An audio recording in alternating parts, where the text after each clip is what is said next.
belum dikasih ya. Jam 10, ada yang jam apa sampai jam 11 itu. Jadi kitanya masuknya suka repot. Iya. Jadi berarti RPS-nya belum diserahkan ya. Nah, saya ambil dulu ya. Belum diambil ini. Apa? Belum dikeluarkan. Keluarkan dulu deh RPS-nya untuk waduh. Lupa. Kira-kira ini udah dikeluarkan belum? Maaf Prof, RPS-nya minggu lalu sudah sama Prof. Oh, sudah. Henry. Oh, iya Ya. sudah ya, udah. Kami sudah bagi kelompok itu Prof, sudah ada tim Sudah. yang Oh, alhamdulillah kalau gitu. Bisa mulai nggak hari ini? Yang menyajikan? Insya Allah Prof. Nah, ya alhamdulillah kalau begitu udah bisa. Saya kira belum tadi. Oh iya, udah diserahkan sama Prof. Henry ya waktu itu ya? Dari Ya, ini ya. minggu lalu karena Oh iya. Oke, ya. Oke deh, kalau bisa Prof langsung aja Jana uji full sehari waktu itu. Kita mulai. Siapa yang pertama kali ini? Berapa orang satu kelompok?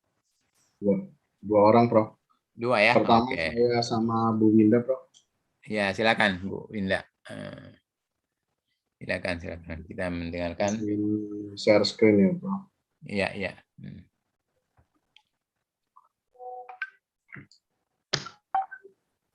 Bu Winda, silakan. Ya. Assalamualaikum warahmatullahi wabarakatuh. Selamat pagi, Prof. Jaina, Prof. Henry, Bapak Ibu semua teman-teman mahasiswa.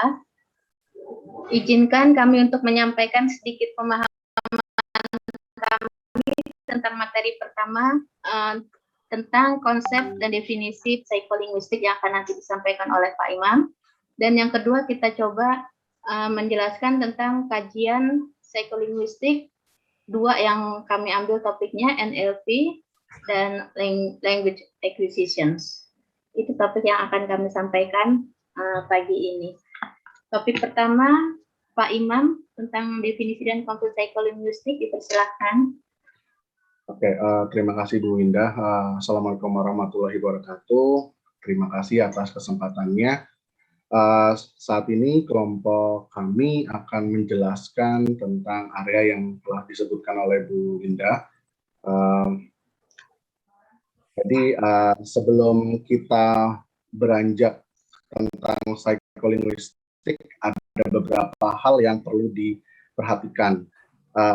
Kita coba berpikir bahwa biasanya sebagai orang dewasa, apalagi kita sudah tingkatannya menuju KKNI level 9, kita menganggap bahwa pelafalan atau pemahaman sebuah bahasa itu adalah hal yang sangat sederhana. Namun di balik itu sebenarnya ada kompleksitas proses yang dilalui oleh diri kita sebagai individu manusia dalam menghasilkan atau memahami sebuah bahasa tersebut. Nah, misalkan kalau kita ingin mengucapkan di kebun binatang, misalkan ada singa. Gitu. Nah, di situ kenapa kita bisa mengucapkan singa? Kenapa kita tidak mengucapkan sepatu atau ada air atau ada apa gitu? Karena padahal ketika kita pembahadaraan kata kita tuh sangatlah luas. Nah, di situ ada proses mental yang terjadi dalam pemilihan kata singa tersebut. Nah, itu yang menjadi sedikit pembahasan tentang psikolinguistik yang akan kita hadapi selama 1 semester ini.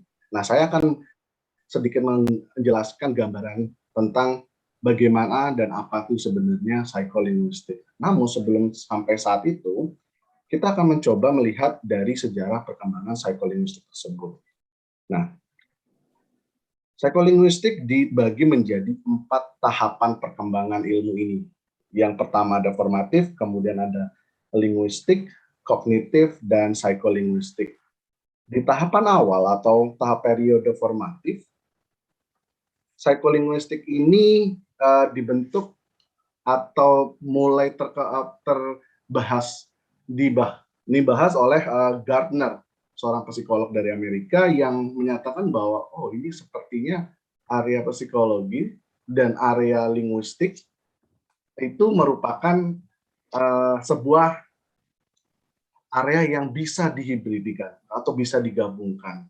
Yang selanjutnya banyak menanggapi ide tersebut dari Gardner tersebut yang akhirnya melahirkan teori dari Benjamin D. Wolf tentang relativisme linguistik, atau bahwa bahasa itu saling berhubungan, bisa dia pengaruh oleh budaya dan lain-lain.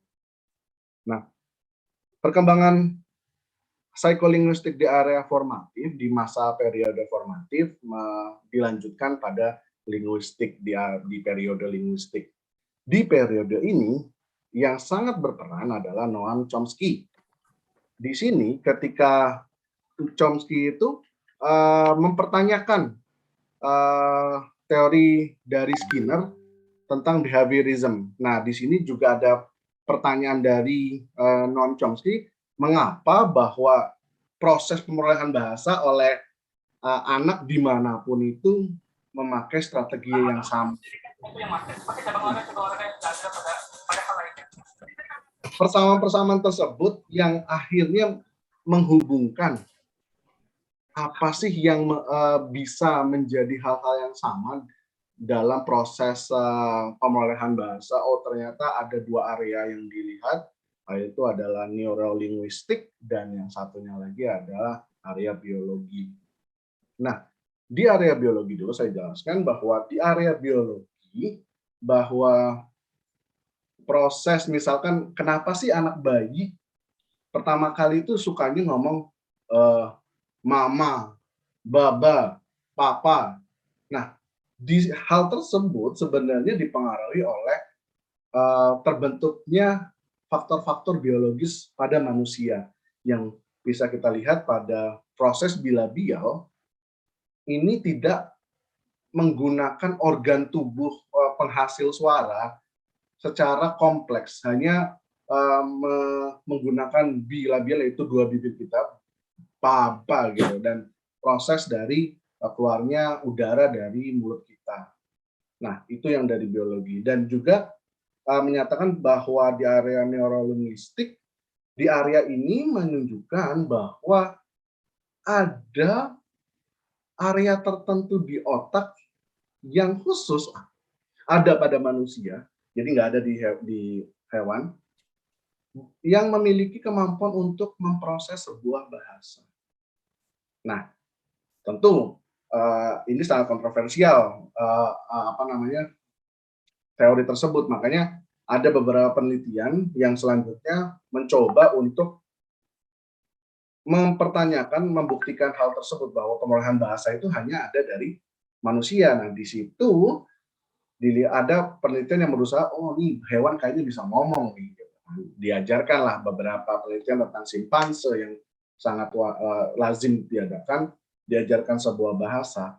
Betul, simpanse tersebut mulai bisa memahami sebuah bahasa, namun sayangnya simpanse tidak bisa menghasilkan tidak bisa berbicara atau menghasilkan bahasa. Diganti lagi, tetap diajarkan simpanse tersebut untuk bahasa isyarat. Nah, di sini bahasa isyarat pun bisa simpanse, tapi ada area terbatas, dan kembali lagi bahwa produksi suara atau produksi bahasa itu tidak bisa dilakukan oleh simpanse tersebut. Nah, ya jelas dari hasil atau dari ketidakberhasilan usaha dari peneliti-peneliti yang dicetuskan oleh Kellogg's, Gardner atau Teres itu membuktikan bahwa keunikan manusia dalam memproses sebuah bahasa hanya dimiliki oleh manusia.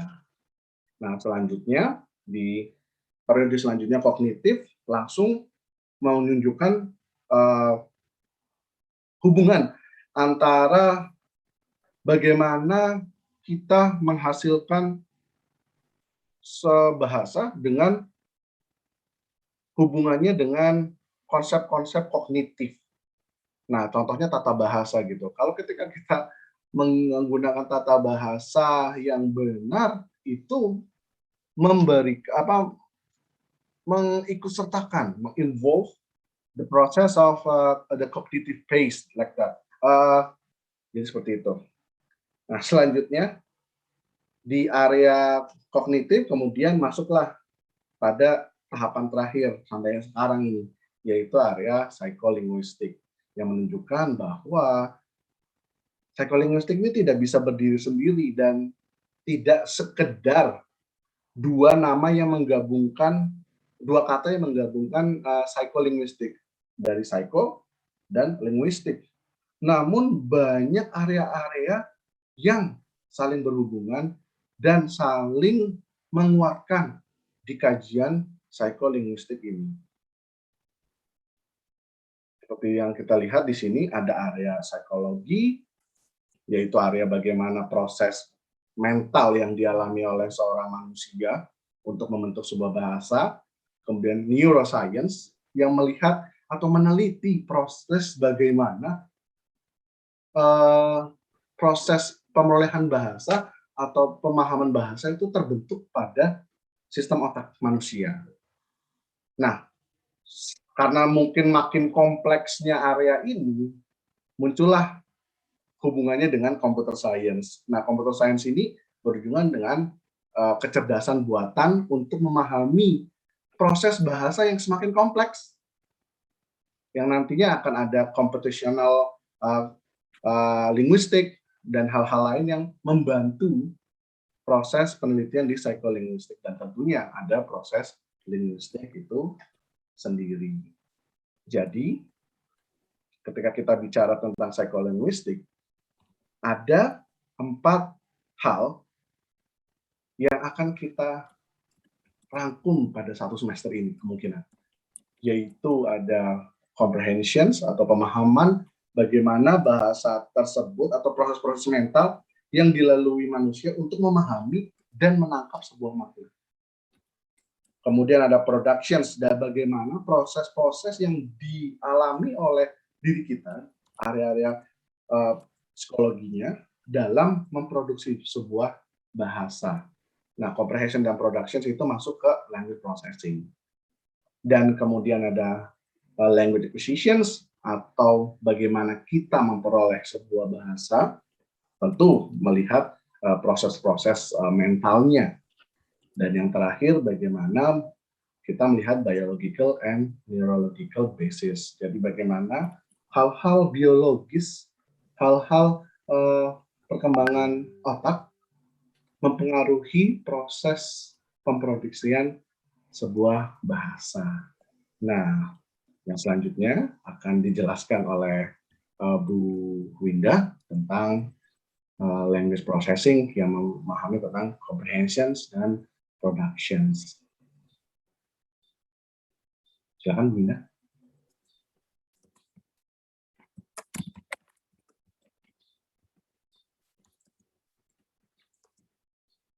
Bu Winda.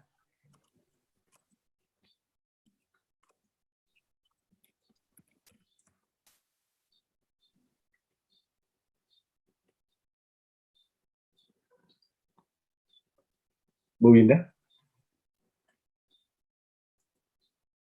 Apa suara saya nggak kedengaran ya? Maaf. Terdengar suaranya. Maaf. Nah, Pak Imam, sorry. Iya, sorry. Pak Imam, tolong slide-nya ditampilkan. Yang punya saya, slide NLP dan... Ini, Bu. Nah, oke.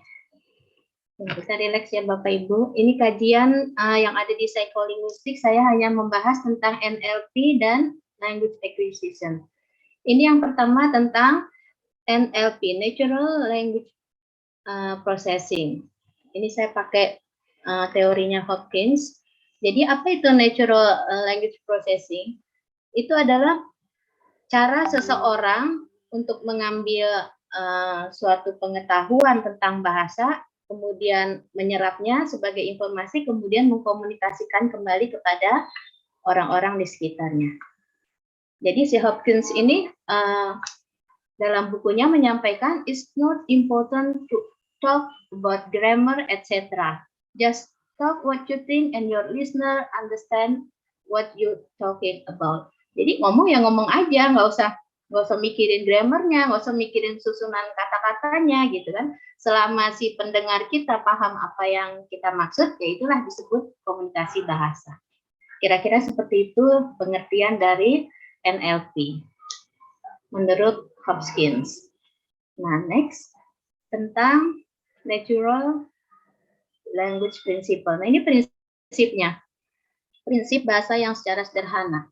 Ini kita lihat gambar yang paling kiri itu banyak sekali memori yang terekam dalam otak. Berbagai hal dan berbagai jenis topik. Kemudian kita lihat tanda panahnya, feedback antara semua pengetahuan dengan memori otak kita. Natural Language Processing berhubungan dengan topik dan memori otak. Jadi apa yang terekam dalam otak kita itulah yang akan menjadi pengetahuan kita. Seberapa banyak materi yang bisa kita rekam dalam otak kita sesuai dengan kapasitas memori otak kita. Nah, kemudian berlanjut lagi ke pengetahuan, knowledge base. Jadi apa yang terekam dalam memori, apa yang kita dapat dari lingkungan sekitar kita, dipadukan dengan pengetahuan yang kita dapat, itu timbal balik, nah itu mempengaruhi kecakapan dan keterampilan kita dalam berbahasa. Itu ada feedbacknya. Kemudian otak berhubungan dengan apa lagi? Data storage. Itu kapasitas dalam menyimpan memori. Jadi terekam otak, ditambah pengetahuan, nah itu akan menjadi suatu kecakapan dalam diri kita bagaimana mengaplikasikan sebuah bahasa. Semakin berumur, semakin sulit mengingat, akan semakin sulit menyampaikan. Itu sudah proses alami. Dan itu harus dimaklumi sebagai proses natural language processing. Seperti itu prinsipnya. Kemudian, next. Slide selanjutnya, Pak Imam, kita bahas tentang evolusi NLP. Nah, prosesnya itu ada masa lalu, saat ini, dan masa depan. Saat masa lalu itu berhubungan dengan sesuatu yang berada di sekitar kita. Bagaimana seorang anak ini bisa menangkap bahasa pertamanya itu dari keluarga, lingkungan sekitar. Apa yang didengar, itu yang diserap, dan itu yang bisa dikomunikasikan sama orang lain. Nanti kita akan bahas lebih lanjut ke pemerolehan bahasa. Kemudian yang saat ini, nah ini dia. Dari masa lalu yang terekam dalam memori, kemudian ditambah tadi proses pembelajaran bahasa. Ada proses Pak Imam sampaikan tadi bagian dari production. Fonologi itu ilmu yang mempelajari tentang bagaimana memproduksi sebuah suara. Jadi kalau kita bilang misalkan door, untuk siswa SMP, SMA itu benar, open the door. Tapi pada saat kita ada di level mahasiswa, kita harus mengajarkan bahwa door itu door, long vowel, open the door. Nah, seperti itu produksi suara yang ada di ilmu fonologi.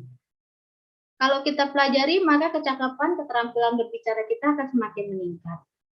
Seperti misalkan kita mengucapkan kata time, what is it time? Itu sudah benar untuk versi anak sekolah. Tapi pada saat kita ada di level yang lebih tinggi, kita tidak bisa bilang bahwa itu yang perfect. Karena ada sebagian orang yang native speaker bilang time. Itu benar, karena memang ilmunya itu bagian dari allophone, fonologi dibahasnya. Ada derivation sound, ada getar dalam suara. Nah, kecakapan kita untuk memproduksi suara, mengeluarkan suara yang benar sesuai intonasinya, sesuai maknanya, itulah kecakapan dalam linguistik. Nah, kemudian kita ke pragmatik, ilmu yang mempelajari tentang hubungan antara konteks bahasa dan maksud tujuan. Misalkan kita sedang rapat, sama-sama belum makan nih, terus kita ke samping kita lihat, maaf ibu sudah mencicipi hidangannya, konsumsinya. Nah, kita menyampaikan itu padahal maksud kita adalah saya mau makan duluan, saya lapar. Nah, itu yang kita pelajari di pragmatik. Pada saat kita sudah belajar itu, kita bisa menyampaikan sesuatu, ada istilah makna tersurat dan tersirat. Kita bisa menyampaikan apa yang kita maksud dengan kata kiasan dan itu cenderung lebih sopan. Itu.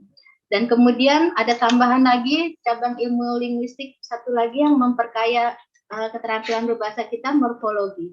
Itu ilmu yang mempelajari tentang susunan struktur kalimat.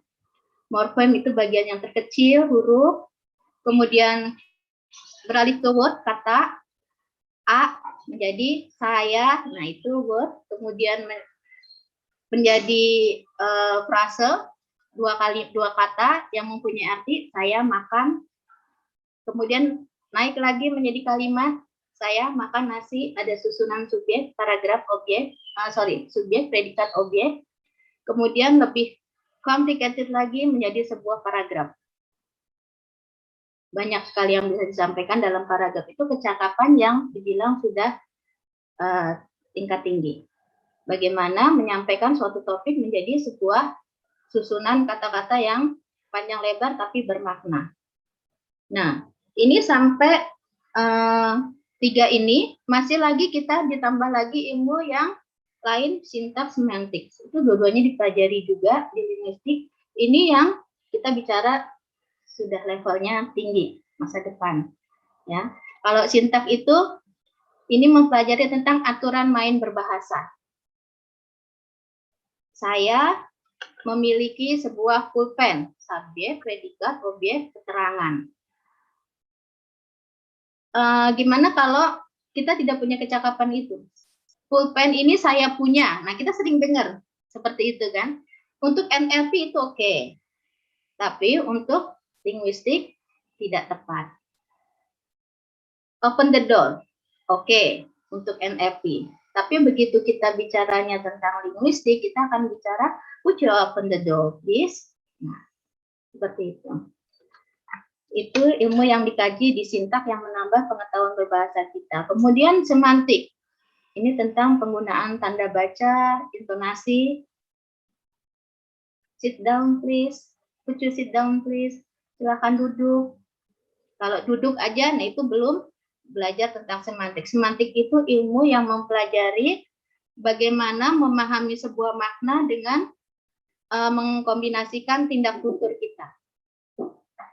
Seperti itu. Jadi sopan santun, norma, segala macam yang mempengaruhi ucapan kita itu kita pelajari di semantik. Jadi kalau pemahaman yang kita dapat, kemudian ditambah pengetahuan yang kita pelajari, ditambah ilmu-ilmu yang melibatkan sikap karakter kita, maka kita akan menjadi penyampai informasi yang tidak hanya sekedar mengungkapkan bahasa, tapi juga melibatkan etika dan nilai-nilai moral. Bagaimana apa yang kita ucapkan tidak mengandung suatu yang negatif ke orang lain. Nah, itu yang diharapkan dari adanya natural language processing. Oke, seperti itu. Maaf, selanjutnya, next-nya. Tentang perolehan bahasa. Nah, ini hanya sekilas karena nanti ada kelompok lain yang khusus membahas tentang language acquisition ini. Ini saya sampaikan secara sederhana apa itu pemerolehan bahasa. Proses manusia mendapatkan kemampuan untuk menangkap, menyerap, dan mengkomunikasikan kembali informasi yang didapat. Seperti itu. Jadi anak kecil, mam, maksudnya makan. Karena yang tertangkap di memori dia mam, maka dia akan mengucapkan mam.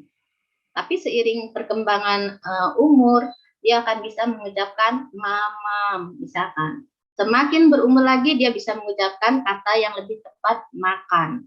Nah, itu kira-kira proses pemerolehan bahasa. Nanti akan dikaji lebih lanjut oleh kelompok lain. Kemudian, L1 and L2-nya, Pak Imam, please. Nah, ini versusnya antara first language and second language. Sebelumnya kita tahu dulu bahwa native language dan mother tongue, ada istilah itu.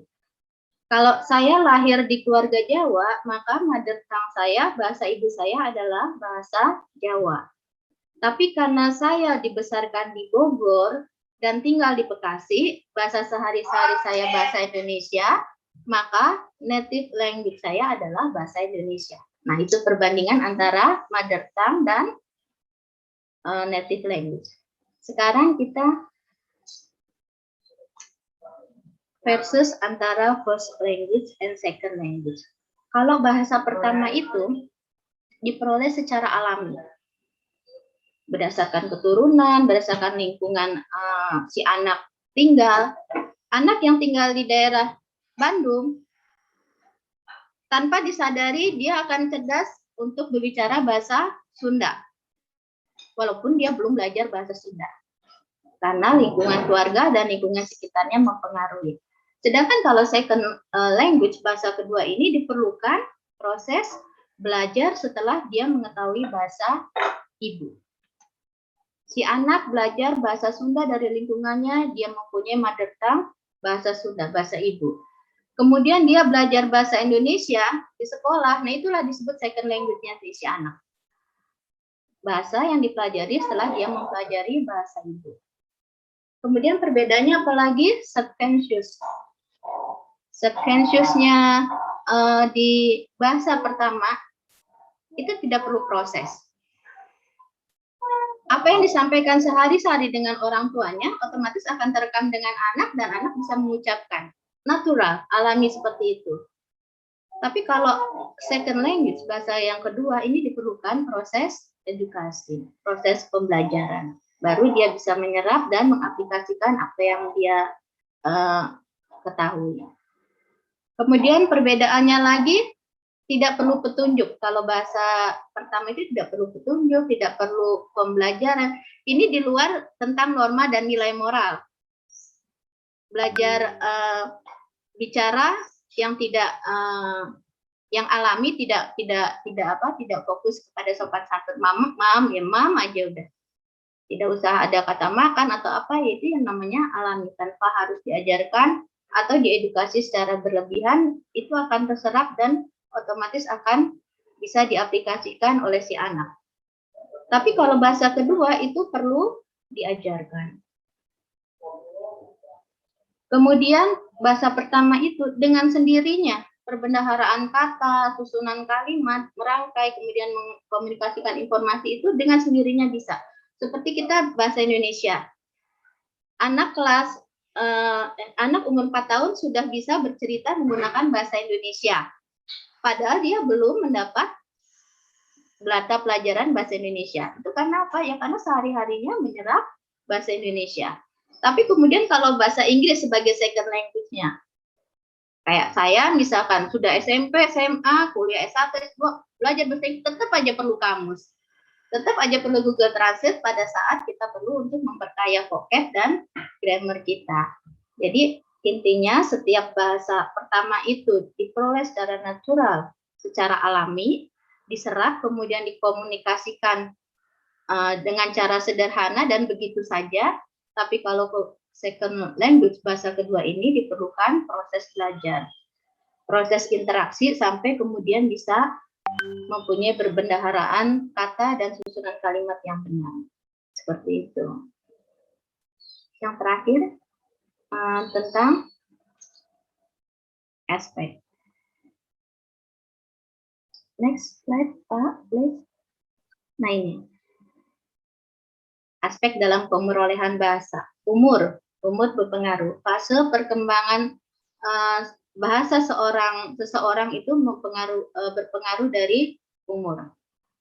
Anak bayi berceloteh, kemudian tingkatan balita sudah mulai bisa mengucapkan, kemudian semakin dewasa semakin banyak perbendaharaan katanya, semakin terampil dalam mengucapkan suatu kalimat, bahkan suatu cerita. Nah, itu tergantung dari umur. Ada faktor umur di situ. Kemudian yang kedua adalah pengaruh dari bahasa pertama. Ini proses transfer interlanguage. Kalau kita biasa menggunakan bahasa Jawa, terus kemudian kita belajar bahasa Inggris, akan ada aksen atau logat bahasa Jawa yang secara tidak sadar itu kita aplikasikan juga. This is my book. The building is very high. Nah, Jadi aksen logat Jawanya kita masih ada, itulah influence of first language. Masih ada kebawa-bawa aksen logat dari mother tongue kita. Bisa dipelajari, bisa. Itu bisa dihilangkan dengan pelan-pelan. Kemudian ada input interaction. Nah, ini termasuk linguistic environment. Apa yang kita serap, apa yang kita tahu, kalau kita hanya disimpan sendiri, tidak berusaha mengkomunikasikan dengan orang lain, ya yang kita tahu hanya untuk diri sendiri. Itulah perlunya kita mengkaji sesuatu, kemudian kita bisa juga menjadi seorang yang menjadi bagian dari pemecah solusi. Apa yang kita tahu, kita sampaikan, kemudian kita cari masalahnya, kita cari solusinya, itu proses interaction. Kemudian individual differences, kemampuan seseorang dibesarkan dari keluarga yang sama, mendapat ilmu yang sama, mempunyai pendidikan yang sama. Tapi motivasi itu mempengaruhi. Motivasi, attitude, strategi belajar itu mempengaruhi seseorang dalam memperoleh bahasa. Di kelas psikolinguistik ada 2 profesor yang menyampaikan satu materi yang sama, yang menyimak 22 mahasiswa. Tapi akan ada perbedaan penangkapan, akan perbedaan pemahaman. Bahkan setelah selesai pun kita masih perlu diskusi, tadi kira-kira profnya ngomong apa. Nah, itulah individual differences. Jadi kemampuan, keterampilan dalam menangkap suatu bahasa, kemampuan keterampilan dalam pemahaman bahasa, dan kemampuan atau kecakapan dalam mengkomunikasikan informasi yang didapat. Itu aspek dari second language acquisition. Itu saja yang bisa sampaikan Prof, Bapak Ibu dari kelompok kami. Kita ada sesi tanya jawab. Prof, maaf. Ya, silakan. Ya, silakan. Ya. Silakan Bapak Ibu, teman-teman semua. Boleh bertanya Bapak Ibu? Izin bertanya Mbak. Boleh bertanya Bapak Ibu? Ada Ya, silakan. Mbak Dian dulu atau siapa? Oh, siapa dulu? Saya. Oke, baik. Terima kasih untuk kesempatannya. Saya Yusdianti. Mungkin pertanyaan saya sederhana saja sih, Mbak. Saya cuma ingin tahu sebenarnya bagaimana otak memproses bahasa sehingga kita bisa mengerti. Itu yang pertama. Terus yang kedua, untuk kasus saya, Mbak, kebetulan saya B1-nya itu bahasa Indonesia, Mbak. Justru B2-nya yang bahasa daerah gitu. Jadi mungkin bagaimana proses, kalau mungkin dilihat dari teori tadi yang akuisisi bahasa pertama dan bahasa kedua, mungkin bisa dijelaskan secara lebih umum dan lebih singkat bagaimana jika justru bahasa pertama yang diterima, yang didapatkan seseorang itu justru bahasa yang untuk kebanyakan orang itu bahasa kedua. Sekian, Mbak. Makasih. Oke. Satu-satu boleh dijawab dulu ya, Pak? Ya, silakan. Oke. Pertanyaan dari Mbak Dian ada 2, Pak Imam, boleh yang masalah neurologi tadi, kemampuan otak memproduksi bahasa? Ya, luar biasa ini pertanyaannya Mbak Dian ya. Sebenarnya memang pembahasan kita ini kelompok 1 itu lebih pada secara overview aja gitu. Sebenarnya nanti ada pembahasan khusus sendiri bagaimana otak itu memproses sebuah bahasa gitu. Tapi saya akan coba Pak jelaskan sedikit Ibu. Jadi ketika studi tentang neurolinguistik itu oleh Kaplan tahun 1987. Nah, di situ menunjukkan bahwa ada bagian khusus otak yang berfungsi itu membedakan dan pokoknya isinya memproses dan memproduksi sebuah bahasa gitu. Nah, di sisi lain di proses otak itu apa ya? Jadi kan kalau kita balik lagi semuanya proses dari pengetahuan bahasa tersebut. Jadi yang tadi dibilang sama Bu Winda bahwa pertama kita memperoleh bahasa itu, dan itu adalah storage. Nah, storage itu kita menyimpan bahasa-bahasa yang telah kita coba dapat, biasanya kata-kata gitu. Nah, di otak tersebut kemudian akan memproses dalam memproduksi bahasa tersebut, ketepatannya, kesesuaiannya, bahkan emosinya yang akan kita bawa gitu. Nah, kalau misalkan faktor-faktor, semua faktor yang tadi kita lihat di bagian semantik, pragmatik, sintaktik gitu kan, bahwa bilang misalkan kita mau ngomong ada singa, gitu kan, ada singa. Dengan kita memproses ada singa,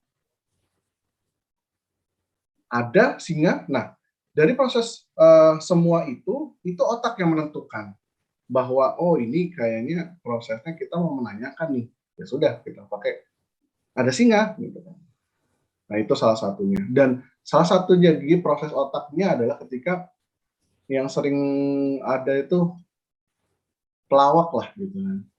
Pelawak itu suka-suka bikin kayak slip tongue yang bikin orang-orang pada ketawa. Misalkan ngomongin antisipasi. Nah, biasanya ngomong antisipi pasa. Nah, secara sadar pelawak tersebut tahu bahwa yang benar adalah antisipasi. Namun proses otak mempunyai tujuan untuk menghibur. Nah, dari situ pemilihan proses memproduksi bahasa dari otak tersebut menyesuaikan apa dari tujuan user tersebut. Itu sih dari proses yang saya pahami dari bacaan tentang neurolinguistik tersebut. Mungkin ada tambahan dari teman-teman yang bisa menanggapi lagi, menambahkan, silakan. Nanti akan dibahas lebih lanjut kelompok 2, kelompoknya Pak Okta tentang pikiran manusia dan bahasa, mungkin ya Mbak Dian, minggu depan. Gitu. Mbak Winda, Oke, Mbak. Iya. Mbak Winda dan Mas Iya. Imam. Nah, Yes, ini bisa. mungkin saya mencoba untuk membantu meskipun belum tentu apa yang saya pahami benar ya. Nanti mohon Silakan Bu Sari. masukan dari Prof. Andri juga. Jadi kalau kita bicara bagaimana proses bagaimana seseorang belajar bahasa itu sebenarnya mungkin awalnya berasal dari yang namanya input. Input itu diperoleh sebenarnya dari kita mendengar gitu ya, atau membaca. Kemudian informasi-informasi yang diterima dalam bentuk input itu kemudian diproses di dalam otak. Jadi kita itu kan memiliki apa yang dinamakan language acquisition device.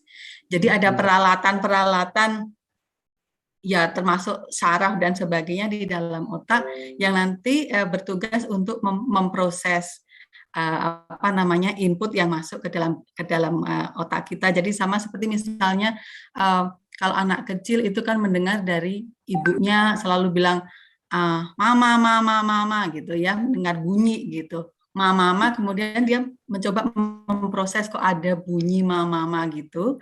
Kemudian setelah diproses mungkin akan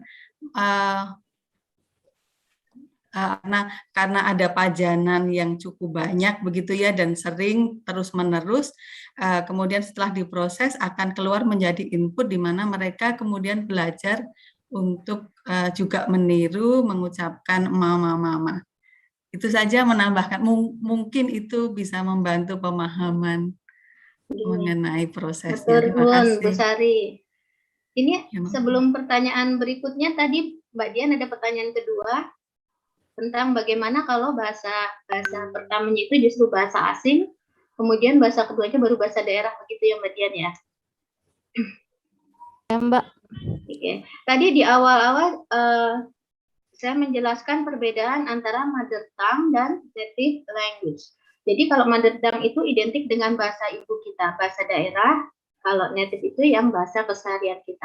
Tapi kita tidak mengkaji ke situ, tapi lebih ke first language and second language. Jadi kalau kasusnya Mbak Dian ini ada di sini. First language-nya berarti bahasa asing, kemudian second language-nya, bahasa keduanya adalah bahasa daerah. Seperti kalau kita misalkan ada keluarga yang kuliahnya di luar negeri, anaknya masih balita, berarti dia memperoleh bahasa pertamanya adalah bahasa asing. Nah, seperti itu kan.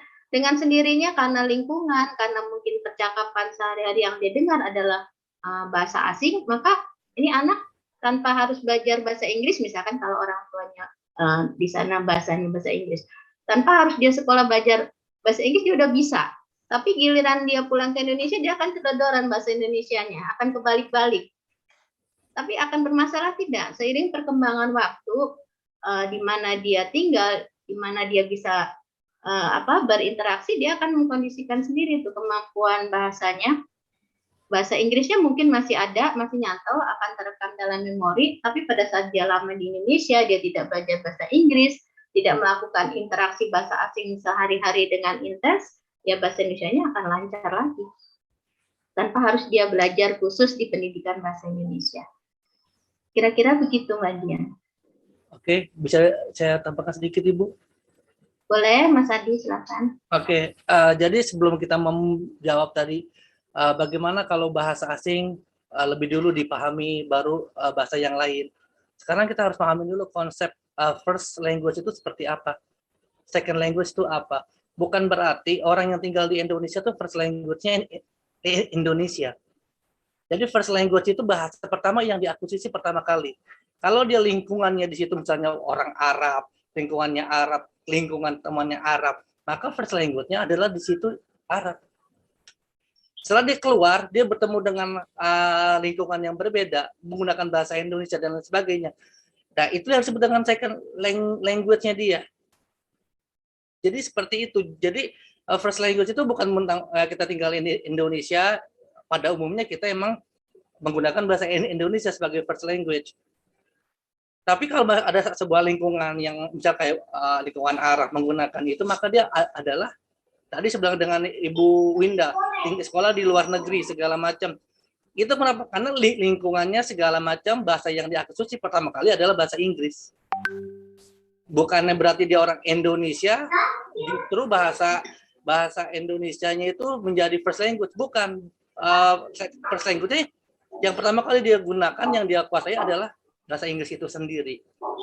Jadi kita mulai menurut saya ya seperti itu. Jadi pemahaman dari first language itu seperti itu. Pertama bahasa mana yang dia pahami, yang kuasai pertama kali. Itu di situ. Oke, terima kasih Pak Adi. Ya. Mbak Dian, cukup sekian. Mungkin bisa tambahin sedikit Mbak Winda, bisa? Oke. Ini menurut Mbak Winda. Jadi Ya. ini. Oke, tambahin sedikit Mbak. Saya bisa? Ya Mbak. Sebentar. Mau nambahin Mau sedikit Mbak? bertanya atau mau menanggapi Mbak Dian? Bertanya lagi.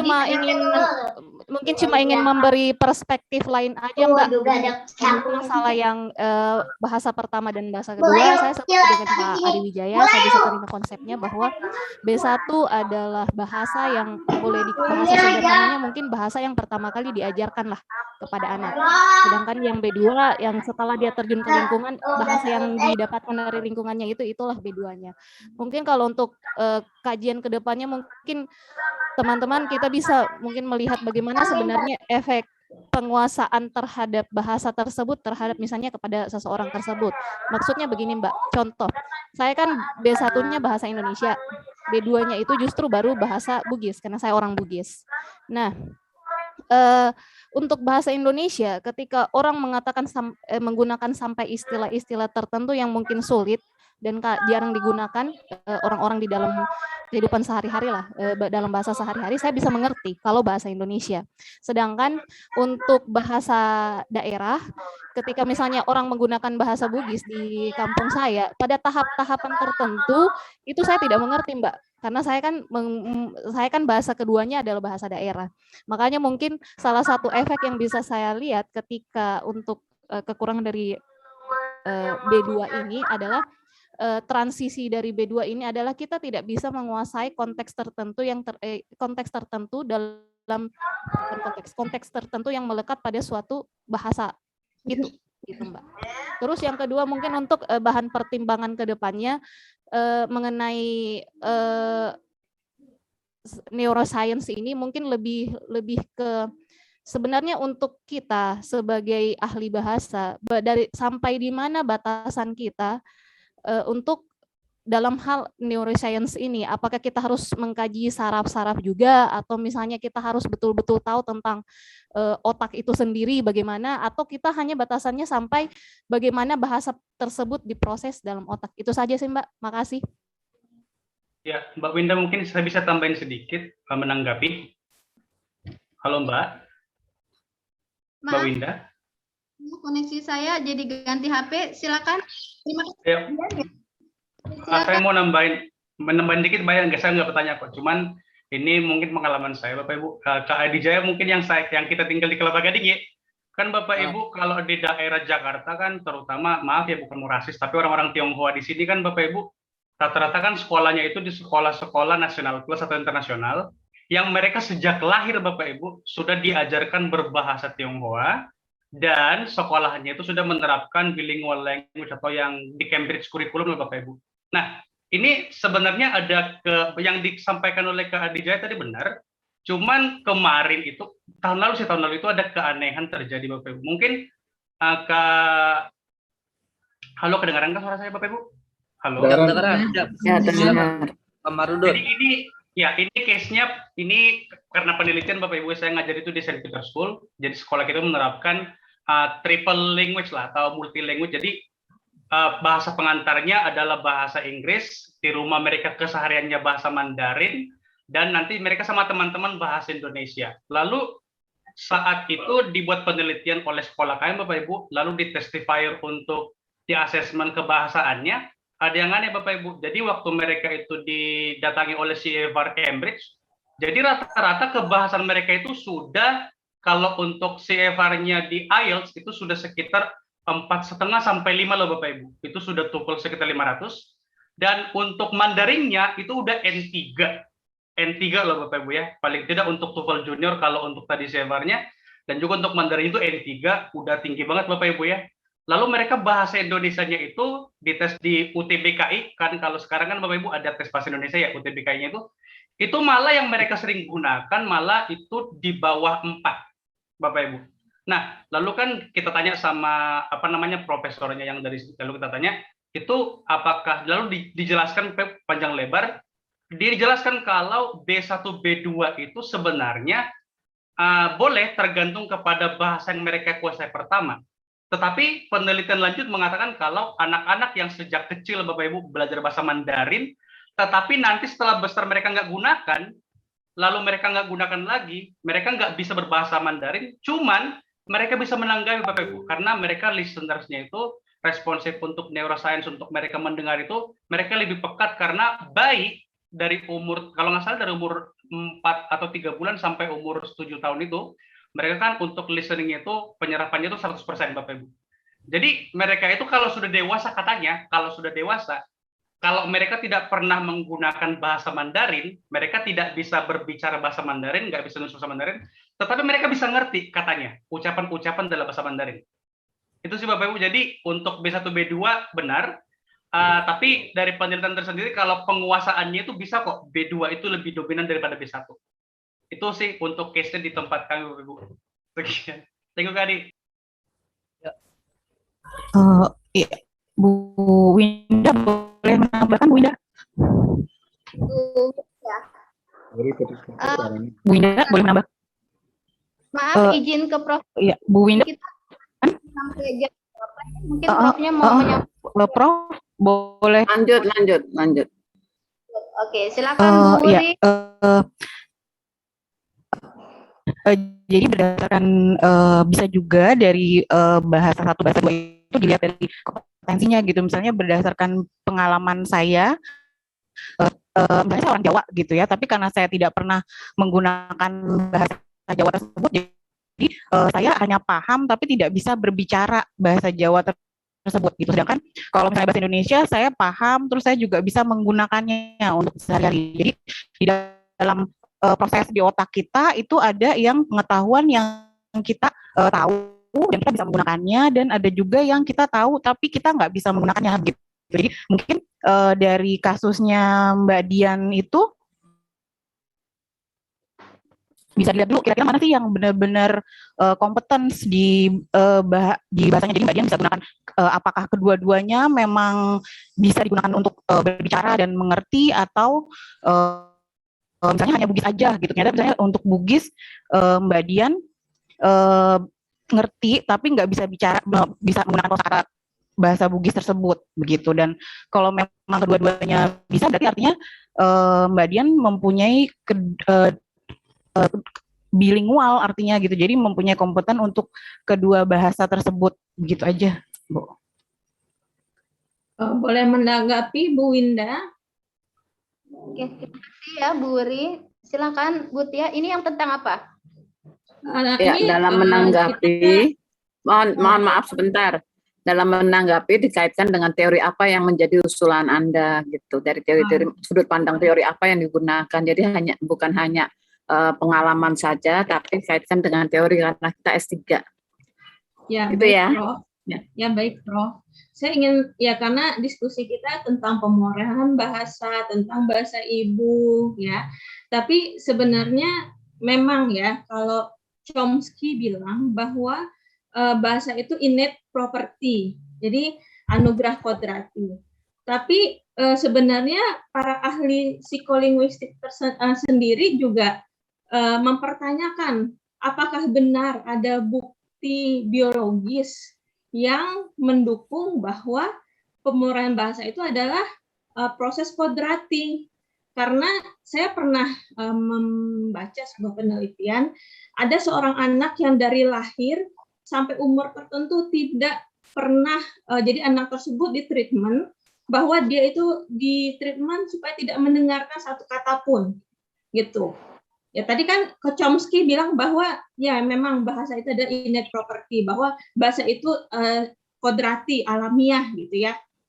Tapi ahli psikolinguistik yang lain juga mempertanyakan gitu, apakah ada bukti biologis yang mendukung pernyataan Chomsky tadi. Ya karena saya tadi pernah membaca ya, nama anaknya saya lupa, tapi intinya sekilas penelitian itu mentreatment seorang anak ya yang dari lahir sampai umur tertentu tidak disentuh oleh, tidak diberikan hak untuk mendengar masukan-masukan bahasa dari luar, dan ternyata pada umur sekian tahun anak itu emang tidak bisa berbahasa. Berarti kita harus bisa mengkritisi juga pernyataan Chomsky tadi yang bahwa bahasa itu adalah innate property gitu. Jadi tadi kan kita diskusinya tentang pemuraian bahasa, tentang bahasa ibu, second language acquisition, tapi kita harus tahu dulu basicnya itu, apakah benar bahasa itu adalah innate property gitu. Ya, saya itu saja masukan dari saya. Assalamualaikum warahmatullahi wabarakatuh. Boleh menanggapi Bu Tia? Oke ya. Ya silakan. Ini yang kita bahas ini kan proses pemerolehan bahasa secara umum, secara normal berdasarkan para ahli. Itu ada teorinya, ada 3, ada behavioristik, ada mentalistik, ada kognitif.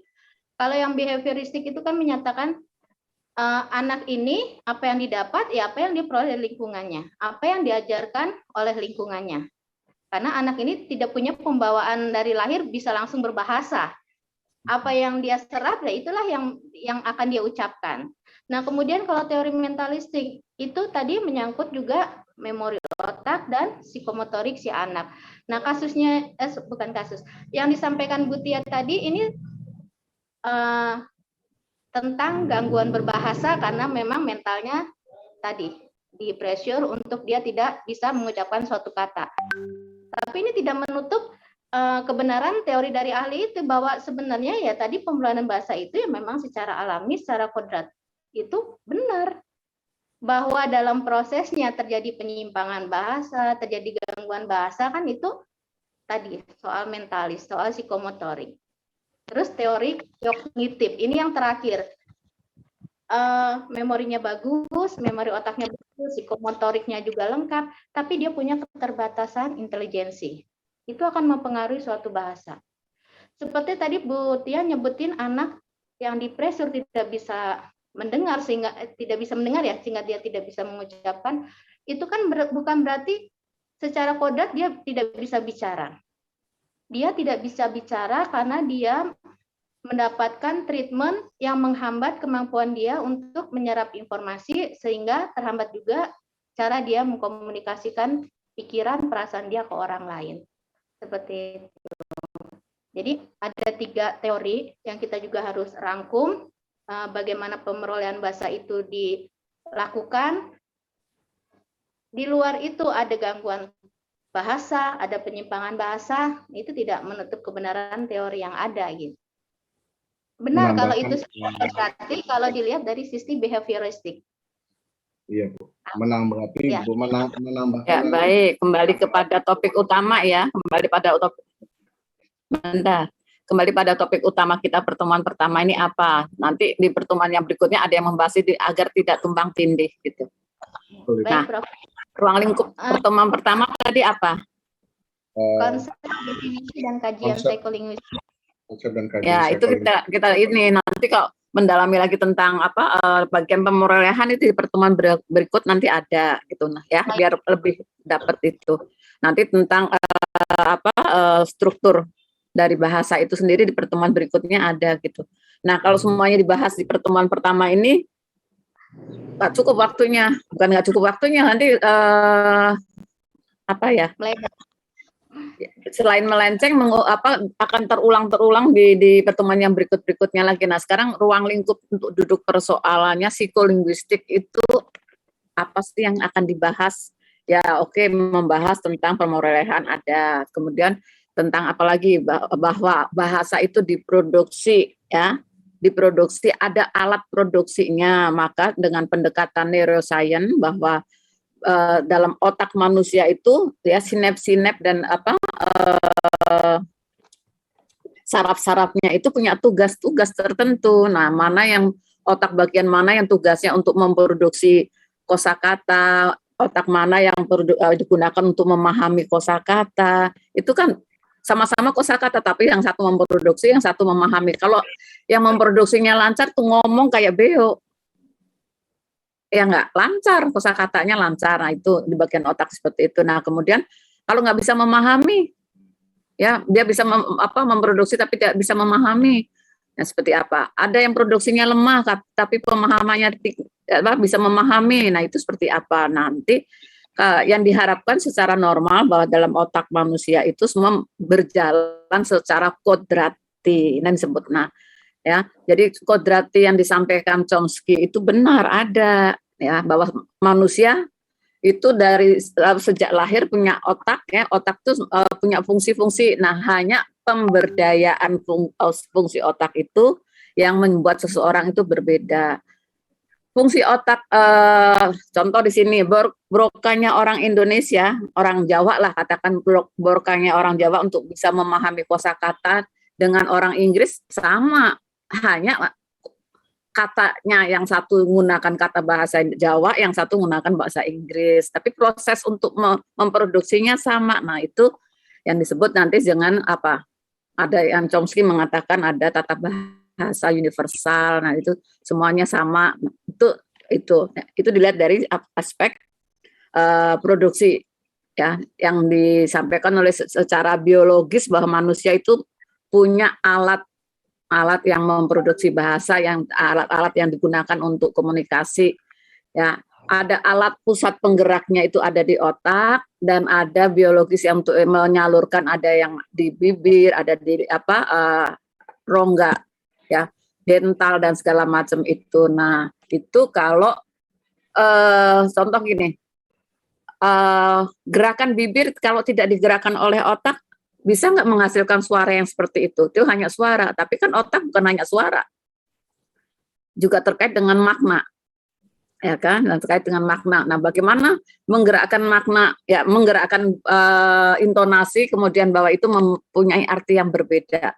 Itu kan proses kerja yang ada di otak. Nah, itu psikolinguistik didekati dengan neuroscience gitu. Nah, selain itu ada Bagaimana pemerolehan bahasa tadi? Bahasa pertama, ya proses bahasa pertama. Nah, kenapa bahasa pertama itu seperti apa? Kemudian bagaimana kelenturan otak untuk menyerap bahasa-bahasa pertama itu seperti apa? Lalu bagaimana bahasa kedua? Itu kan ada juga pemerolehan itu. Kemudian dan juga perilaku dalam berbahasa, ya perilaku bahasa, ya perilaku bahasa itu seperti apa? Dan pokok bahasan berikutnya. Nah, lalu bagaimana sebuah teks yang bermakna itu seperti apa? Itu kan nanti ada teks, konteks dan genre itu seperti itu. Nah, ini yang kita bahas di ruang yang pertama adalah untuk memayungi studi psikolinguistik itu seperti apa. Jadi jangan dulu lari ke satu aspek dulu, ya dari tadi aspeknya pemerolehan, padahal pemerolehan itu ada di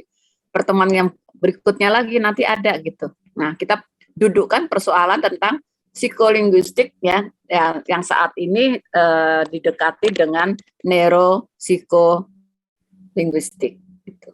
Itu ya. Silahkan dilanjutkan.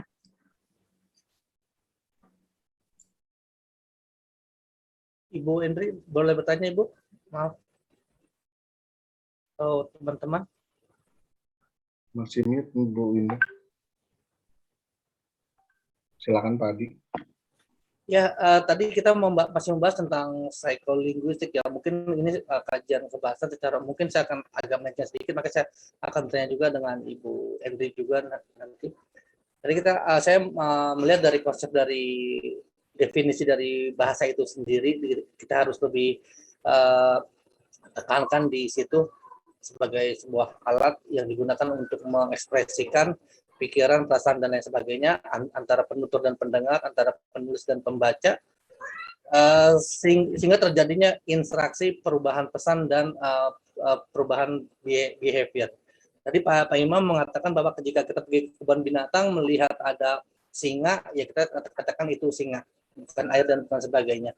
Karena kita salah satu caranya bahwa adalah kita ingat bahwa bahasa itu arbitrary atau kesepakatan, dan itu kita harus konsep dasarnya di situ. Mungkin kalau saya dengan Bu Linda berbeda, kalau saya melihat di kebun binatang saya bilang itu burung, mungkin kata Bu Linda itu manuk. Terus juga tadi saya menanya dengan Ibu Endri juga bahwa kita berhubungan dengan human speech organs. Itu bagaimana kita memproduksi bunyi sehingga tersusun menjadi memiliki sebuah makna. Bagaimana Bu dengan bahasa isyarat? Apa itu masuk dengan kajian psikolinguistik juga? Ya dia tidak memproduksi speech organnya, hanya menggunakan gesture atau tanda-tanda tertentu. Masuk nggak ini kajian ke sini? Bahasa-bahasa isyarat itu. Karena saya tidak tahu apakah dia setahu saya sih tidak melibatkan human speech organ, hanya tanda dan interpretasi. Nah, itu yang saya mau tanyakan, masuk tidak kajian ini dalam ranah bahasa psikolinguistik itu di bahasa isyarat itu? Baik, itu termasuk juga bagaimana orang bisa mengisyaratkan. Ya, sebentar, saya nyalakan live ini. Ya, kalau saya mengatakan gini apa? Adi Jaya. Ya, itu love Bu. Hatinya gembira nggak? Hatinya gembira nggak? Iya, betul. Itu. Dari mana saya bisa menggerakkan ini kalau nggak ada konsep dalam otak? Iya, maksud saya kan itu kan nggak ada human speech organnya, Bu. Tadi kan Ibu bilang ada. Ada organnya dari otak berpikir. Oh iya. Otak yang menyuruh berpikir, menggerakkan untuk mengungkapkan ada. Kalau saya giniin gimana? Jadi saya pikir tadi itu yang ada suaranya gitu, ada sound-nya. Oh gitu. Oke. Siap. Terima kasih buat penjelasan. Nah, itu makanya pada saat nanti kita bicara ya, pada saat kita membahas tentang alat-alat bahasa, itu termasuk alat bahasanya kalau keganggu. Kalau normal kan digerakkan dengan suara, dengan ini. Kalau terganggu, bagaimana bahasa pada orang cadel? Bagaimana bahasa untuk orang yang gagap? Bagaimana bahasa pada orang yang latah? Itu kan gangguan-gangguan bicara. Itu yang masih gangguan dalam bentuk organ ya. Lalu kalau gangguan yang dalam bentuk pemikiran, bagaimana bahasa di orang autis? Bagaimana bahasa pada orang yang pasca stroke, kemudian afasia apa sih juga macam-macam itu. Nah, itu termasuk juga kita mengenali. Jadi karena ini kita linguistik terapan, jadi tidak bisa juga kita masuk ke ranah terapi bahasa atau terapi bicara itu seperti apa. Nah, itu kan juga dari psikolinguistik kan itu ilmunya. Pembahasannya seperti itu gitu. Termasuk jadi gangguan berbahasa bagaimana kita membuat kalau orang yang terganggu bahasa itu banyak, kemudian apakah itu nggak merugikan sebuah bangsa? Merugikan. Bagaimana itu menjadi normal? Bisa normal bukan berarti pulih kembali ya atau itu, tapi ada jalan lain untuk bisa mengoptimalkan apa yang kurang dioptimalkan dengan apa yang ada. Nah, itu tadi dengan bahasa isyarat. Nah, ya kan isyarat kalau Anda lihat TV ya kan ada yang tangannya macam-macam gerak sini-sini. Itu kalau nggak ada proses kerja di otak untuk mewakilkan sebuah kata, ya, mewakilkan saya sudah makan, nah, kan dengan suara saya sudah makan. Tapi kalau bahasa isyarat nggak keluar suara, tapi kan harus sinyal tangannya bergerak begini kan termasuk juga itu gitu. Jadi ini termasuk kajian kita. Hanya kita karena ruang lingkupnya banyak sekali, maka nanti dalam pembahasan itu tidak satu aspek secara mendalam, tapi yang mendalam nanti karena kita S3 ya bisa menambah informasi lain dengan didiskusikan di dalam kelompok gitu. Itu ya Adi. Siap Ibu, terima kasih banyak Bu. Jadi pada saat pengucapan bahasa isyarat itu kan kita tidak terjadi level bahasanya Bu, dari mulai fonetik, morfologi dan sebagainya. Jadi itu gimana? Tapi kan semantiknya berjalan. Iya, secara semantik memang berjalan. Tapi secara urutan dari fonologi, morfologi, fonologinya nggak keluar, tapi terbangun. Kan nggak keluar. Siap. Fonologinya nggak keluar, tapi terbangun bahwa fonologi itu bisa menghasilkan sebuah morfologi. Morfologinya mereka tahu juga. Nanti yang harusnya dia gunakan. Ya, saya terpukul. Kemudian dia taunya itu bukan itu, saya dipukul, kebalik kan. Nah, pada saat dia menyatakan saya dipukul dan saya memukul, ya sama-sama itu kan sama-sama pukul, tapi bagaimana fungsi dan bagaimana fungsi itu bisa salah kalau dia nggak memahami gitu kan. Hanya tidak keluar dari suara gitu. Ya. Bedanya situ. Terima kasih banyak Ibu. Ya. Tadi yang boleh. Yang konsep NLP tadi Pak Adi bicara orang ngerti cukup gitu. Walaupun tidak keluar bahasa isyarat orang paham, itu udah disebut bahasa. Oke. Kemudian ada pertanyaan lain dari Pak Disa tadi. Bu Winda boleh tanya. Oke, baiklah. Ya, ini sedikit pertanyaan saja. Saya Eka Septiani, ada satu pertanyaan buat saya. Akhir-akhir ini kita pertanyaan buat saya apa dari saya? Oh iya, pertanyaan dari saya kan untuk psikolinguistik ini. Ini kan psikolinguistik juga. Pertanyaan buat saya atau pertanyaan dari saya? Iya, mohon maaf Prof, terburu-buru. Begini pertanyaan dari saya. Akhir-akhir ini sedang marak terjadinya gosip-gosip seperti ujaran kebencian, gosip-gosip atau ujaran kebencian atau penistaan agama seperti itu.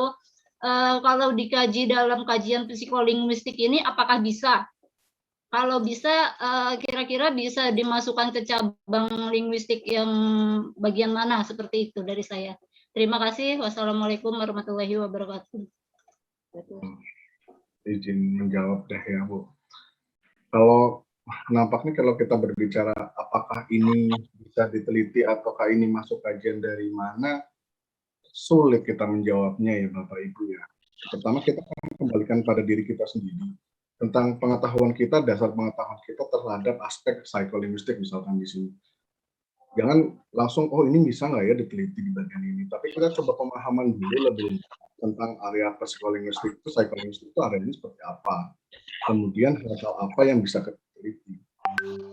Ada proses logical reasoning yang putus kalau kita melihat seperti itu gitu Bu. Padahal kayak kemarin misalkan saya mencoba melihat ini kayaknya konten-konten viral ini bisa nih dianalisa dari segi psikologi gitu kan. Karena ini udah hubungannya sama psikologi sama linguistik kayak gitu kan. Saya cari psikologi tentang aspek personality gitu kan. Tapi itu karena dasarnya saya belum membaca lebih jauh tentang psikolinguistik. Pas sudah baca, ya nggak ada hubungannya gitu kan. Jadi ketika saya pribadi nggak bisa menjawab, oh itu penistaan agama atau konteks-konteks viral yang mana. Tapi kita tanyakan diri kita sendiri, bagaimana kita memahami konteks linguistik yang kita mau teliti dan area-area apa aja yang bisa menjadi penelitian tersebut. Jadi seperti itu. Oke, bisa tambahin dikit dengan Terima kasih Pak Imam untuk penjelasannya.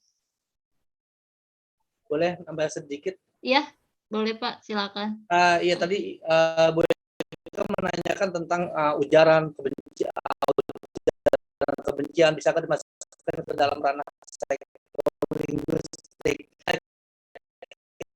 Kita akan mempelajari tentang persepsi ujaran, memaknai. Nah, sekarang kita melihat dari tadi kan kita sudah membahas tentang level bahasa itu mulai dari fonetik, morfologi, sinteks, teks,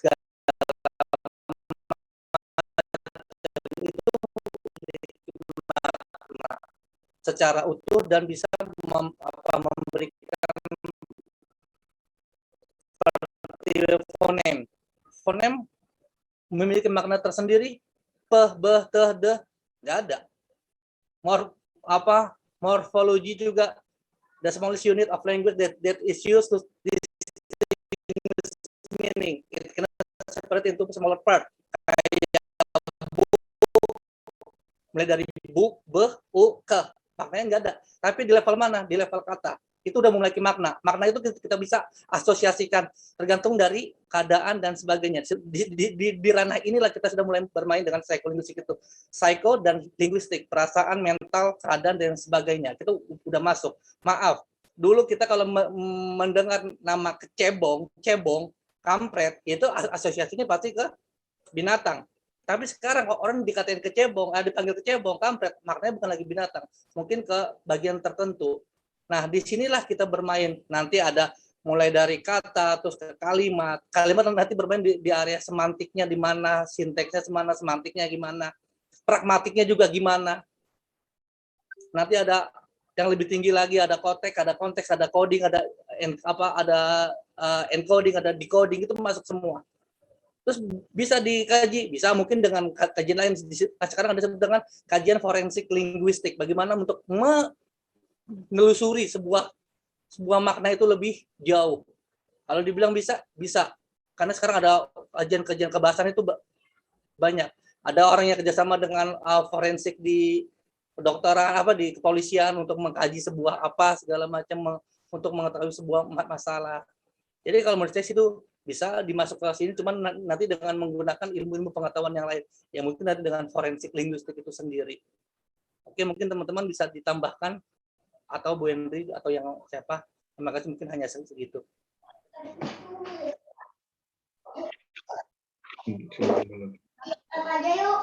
Terima kasih Pak Adi, tanggapannya. Pak Lutfi mau bertanya ini atau mau menanggapi? Silakan.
Tadi guys, Gigi tolong nak, maaf. Tadi tentang memori masa tua ya, Pak Lutfi. Nah, ini kita tadi belajar prinsipal pada saat tadi menerangkan NLP ada prinsipal itu bahwa pengetahuan diserap di otak, kemudian dipengaruhi oleh ilmu pengetahuan, dan ada namanya data storage. Data storage itu berhubungan dengan masa lalu atau proses selama kehidupan. Tentu beda antara masa lalunya yang biasa-biasa saja dengan yang menghabiskan waktunya untuk belajar. Para profesor kita usia lebih sepuh dari kita, tapi ilmu dalam menyampaikan itu lebih dari kita. Faktor umur lebih tua. Tapi beliau-beliau ini menghabiskan waktu masa lalunya untuk belajar, membaca, menyampaikan, belajar, membaca, menyampaikan. Itu sesuatu yang jam terbangnya beda sama kita. Jadi bukan berarti semakin tua semakin menurun terus tidak bisa. Itu tadi tergantung masa lalu dan proses dalam menjalani kehidupan. Keterampilan kecakapan dalam berbahasa itu juga mempengaruhi. Tadi kita sudah bahas di prinsipal itu tadi. Oke, terus bagaimana mengaplikasikannya kalau versi saya, bagaimana mengcombine psikolinguistik ini dengan ilmu linguistik, itu saya lebih ke pragmatiknya tadi. Oke, kita pintar memproduksi suara. Kita bisa mengucapkan kata sa, lidah di ujung, di ujung gigi. Beda dengan mengucapkan sin, misalkan kalau Pak Lutfi gitu kan, sa sama sa, beda. Itu di ilmu fonologi. Tapi saya lebih ke pragmatik tadi. Pragmatik itu bagaimana mengelola bahasa yang kita punya bisa mengkomunikasikan dengan tindak tutur yang apik. Karena kita sebagai akademisi. Ini relevan dengan tadi pertanyaannya dari Mbak Eka, ada ujaran kebencian segala macam. Itu saya selalu mengaplikasikan ke masyarakatnya itu, ke mahasiswa, bagaimana apa yang kita dapat, sebisa mungkin kita libatkan ilmu pragmatik kita. Ilmu semantik kita, menggunakan stressing bicara. Nama kamu siapa? Jelas beda dengan maaf namanya siapa. Gitu. Tutup pintu. Itu ngajak berantem. Tapi kalau maaf boleh tutup pintunya. Nah, seperti itu. Aplikasi sederhana-sederhana tapi bisa diserap oleh mahasiswa kita bahwa psikolinguistik itu bukan hanya sekedar bagaimana menyerap suatu bahasa, kemudian menyimpan, kemudian mengkomunikasikannya lagi, tapi bagaimana melibatkan juga karakter, tindak tutur kita, supaya tadi tidak merugikan orang lain dengan tanpa sadar atau bahkan sadar kita mengucapkan ujaran kebencian. Itu aplikasinya kira-kira Pak Lutfi. Mungkin Pak Imam mau menambahkan. Izin menambahkan ya Pak Lutfi. Mungkin kalau kita bilang tentang psikolinguistik, pendekatan psikolinguistik di pembelajaran bahasa itu pada area kognitif dan proses individual. Jadi yang bagaimana kita membentuk sebuah murid kita sebagai seorang pembelajar bahasa. Nah, berarti kan kita mengomonginnya tuh tentang input gitu kan. Nah, input bagaimana kita memberikan sebuah input yang baik terhadap siswa kita untuk mendapatkan bahasa tersebut. Kemudian ketika ngomongin input, kita pun bisa memberikan sebuah kesempatan untuk memproduksi atau memahami sebuah mereka di kesempatan untuk memahami dan memproduksi bahasa dari input tersebut. Nah itu. Dan yang selanjutnya tentu hal-hal yang berhubungan dengan feedback. Feedback dari kita itu juga mempengaruhi bagaimana pendekatan linguistik ini bisa kita terapkan pada pembelajaran bahasa. Seperti itu sih Pak Lutfi.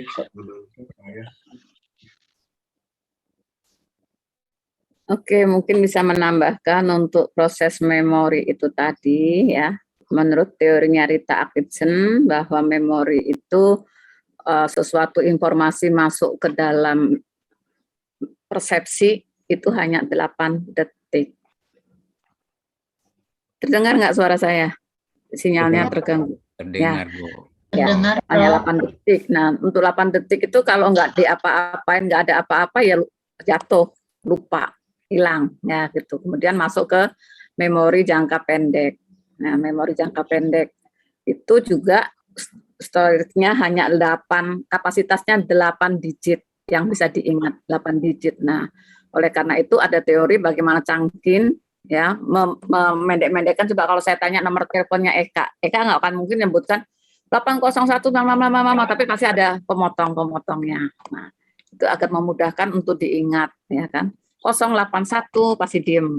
Masuk lagi ini karena lebih dari 8 digit. Nah, itu kemampuannya hanya 8 digit. Oleh karena itu kalau ada yang baru, yang lama itu ada yang tidak bermakna, dia jatuh lupa. Nah, lalu bagaimana strategi kita agar masuk ke dalam memori jangka panjang? Nah, itu proses pembelajaran tadi, ada menggunakan jembatan keledai, ya kan?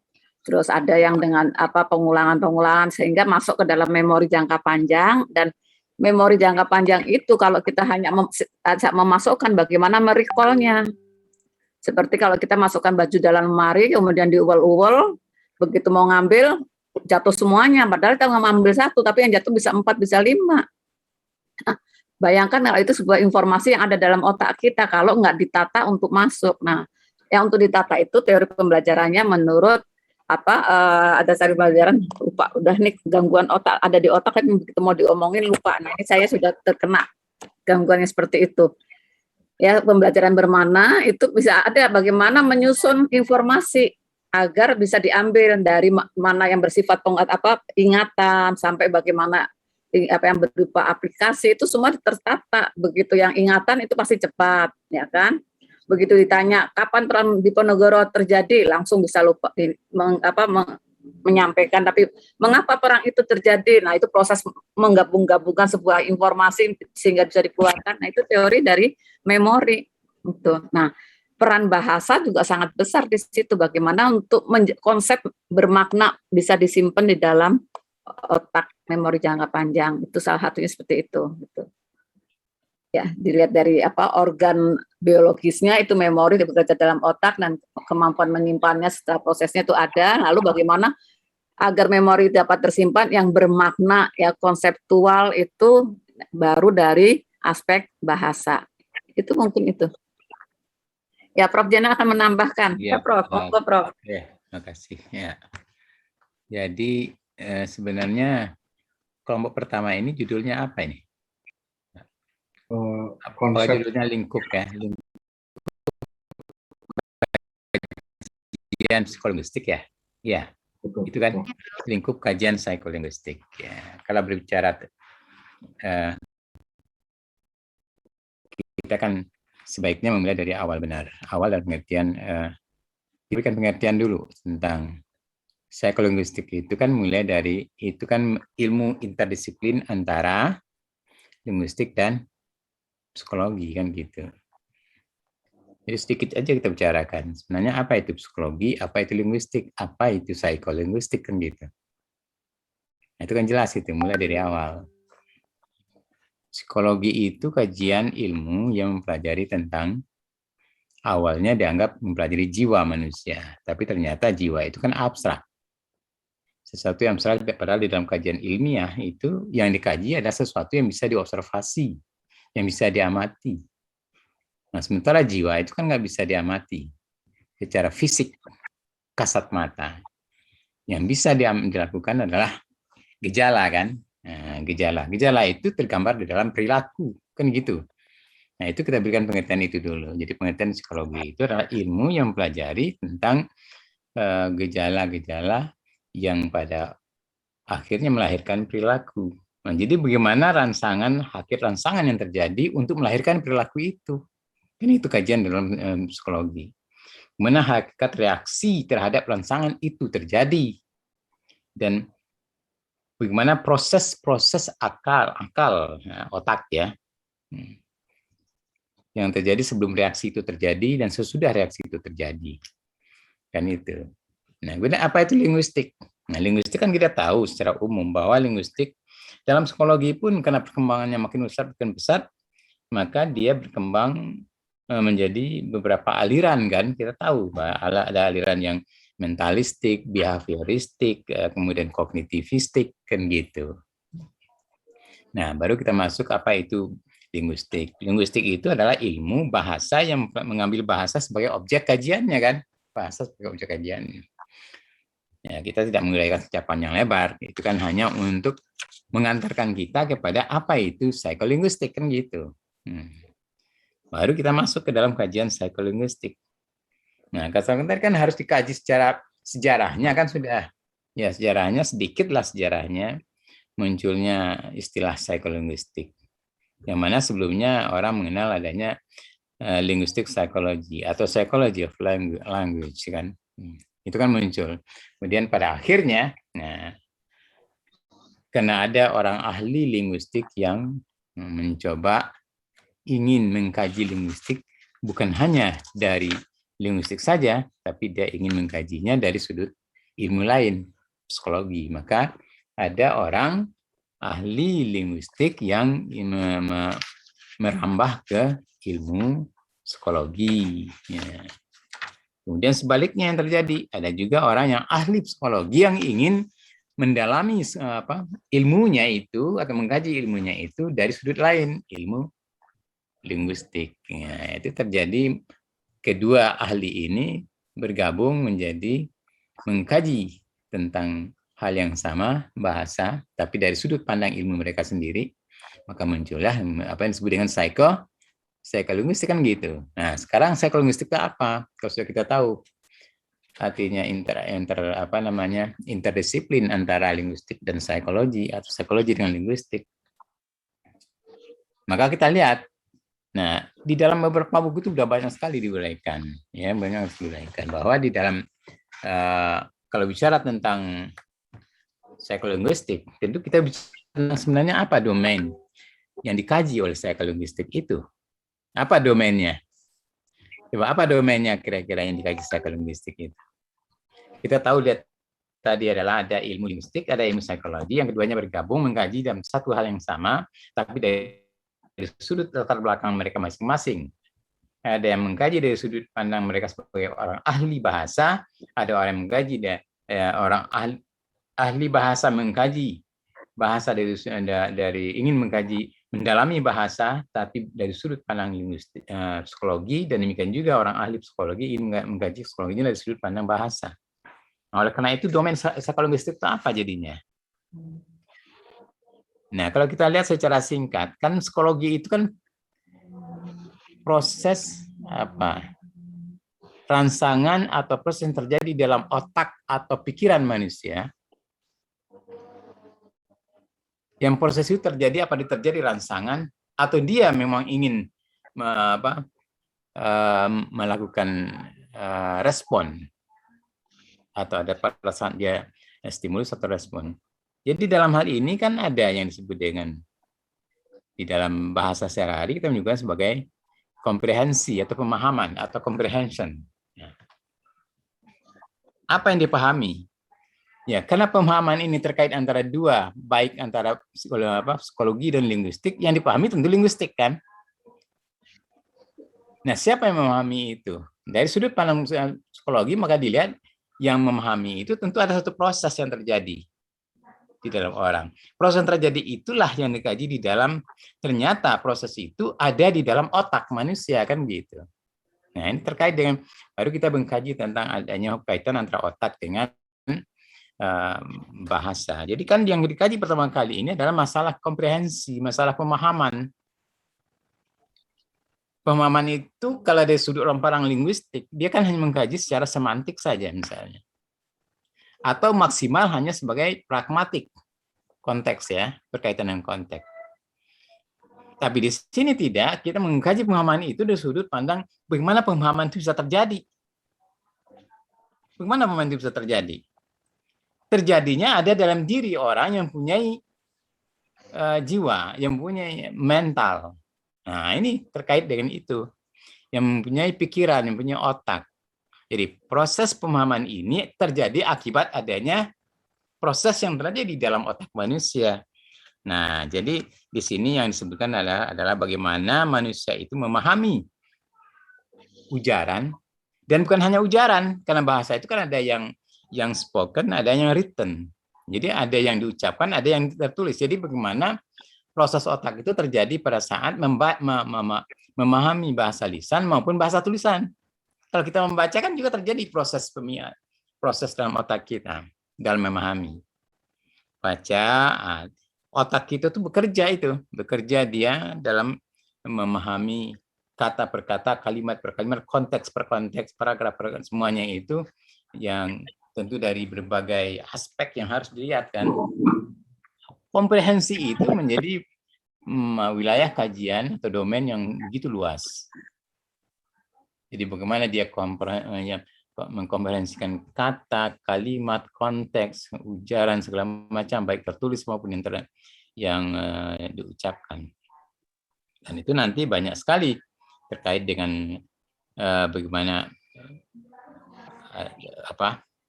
kalimat-kalimat diungkapkan yang beraturan, yang ada tata kalimat. Jadi nanti kita bicarakan pada proses mengeluarkan kalimat, ujaran dan segala macam yang terjadi. Itu dikaitkan dengan otak manusia. Itu hal yang pertama. Jadi comprehension artinya adalah pemahaman yang kita tinjau dari dua sudut, psikologi dan linguistik. Psikologi dia melihat dari proses yang terjadi dari otak manusia, dan sehingga dari segi linguistik adalah mengenai bahasa yang dipahaminya itu. Yang kedua kan kita bisa bicara tentang bukan hanya pemahaman kan, produksi bahasa, ya. Bagaimana bahasa itu bisa diproduksi. Nah, memproduksi bahasa itu dimulai dari proses yang terjadi di dalam pikiran juga kan, dalam otak manusia. Nah, ini terkait dengan psikologi lagi dia. Jadi ini terkait hubungan psikologi dengan linguistik yang menjadi psikolinguistik. Jadi bagaimana manusia itu menghasilkan atau mengujarkan kalimat atau ungkapan-ungkapan atau bahasa, baik melahirkan atau mengungkapkan dalam bentuk tertulis maupun mengungkapkan dalam bentuk lisan, dua-duanya. Anda menulis misalnya kan itu kan otak bekerja.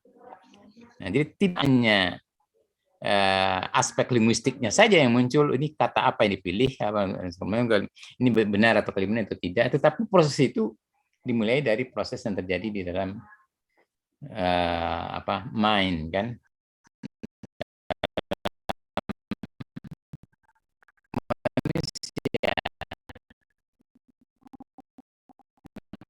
Yang kedua. Jadi sebenarnya intinya dua ini, bagaimana pemahaman dan bagaimana produksi. Tetapi ada satu yang juga paling di dalam psikologi perkembangan atau psikologi perkembangan itu dia lebih memperhatikan bagaimana anak memperoleh bahasa. Makanya kajian yang wilayah yang ketiga yang cukup intens dikaji